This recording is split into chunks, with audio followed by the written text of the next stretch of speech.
Hi! Today I would like to show you how you can transfer files from XIAOMI Poco M4 Pro to an Android device. Firstly, access Play Store on both smartphones, tap on the search bar and type in Send Anywhere. Now install this app from this developer and open it. Now choose I accept, then confirm, continue and allow.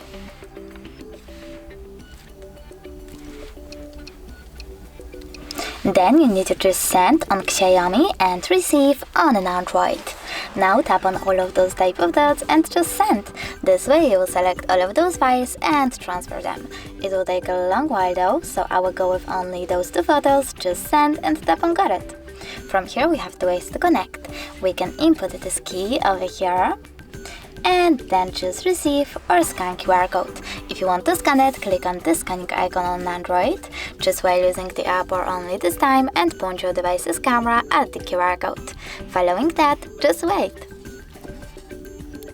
And now as you can see, my photos were successfully transferred. Thanks so much for watching. If you enjoyed this video, leave a like, comment and subscribe. Bye!